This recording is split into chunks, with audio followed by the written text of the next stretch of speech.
மக்கள் என்ன அவ்வளவு தெளிவில்லாதவங்களா? தெரிஞ்சுதானங்க தோக்கடிச்சிருக்காங்க. நீ எப்படி ஸ்டாலினை தோக்கடிக்கலாம்னு கேட்கற மாதிரியான ஒரு அற்பத்தனமான கேள்வி. மக்களை மதிக்காதவர்கள் ஸ்டாலினுக்கு எதிராக ஓட்டு போட்டவங்க மேல வந்து அவங்க குடியுரிமையை பறிக்கிறது இவங்க கிட்ட எதனா ஒரு அதிகாரம் இருந்தா அதையும் செஞ்சிருவாங்கன்னு நினைக்கிறேன். நீ வரணும், நீ என்கிட்ட வந்து கதறணும் அப்படின்றதுக்காக தான் தோக்கடிச்சு அமிச்சது. இவன்லாம் ஒரு லீடரு, இவனுக்கு 2 பால் விட்டுருங்களேன். அப்படியெல்லாம் விட்டுற கூடாதுங்க, அப்புறம் நம்ம மேல இருக்கிற பயம் போயிடும். நான் ஸ்டாலினுக்காக கூட வருந்தல, ஆனா ஸ்டாலின் அவர்களை தோற்கடித்த அந்த மக்களுக்கு இனிமே எதுவுமே கிடைக்காதே.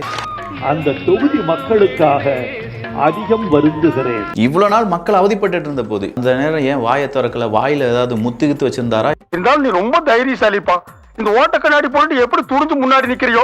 அதுலயும் தமிழச்சி தங்கமணி ஒரு ஸ்டெப் மேல போய் மனசாட்சி உள்ளவர்கள் அத்தனை பேரும் இந்த தேர்தலிலே திமுகவிற்கு வாக்களித்திருக்கிறார்கள். இதெல்லாம் யாராவது கேட்டிருந்தாங்கன்னா அங்க இருக்கிற பழைய செருப்பால அடிச்சிருப்பாங்க. 2வது வாசகத்தை நான் விரித்து சொல்ல விரும்பவில்லை. பேசினா உள்ள வச்சு நவுத்திடுவானுங்க தானே. திமுக ஓட்டு போட்டவனுக்கு மட்டும்தான் மனசாட்சி. இந்த அகங்காரம் தாங்க உங்களை தோல்வியில முடிய வச்சது.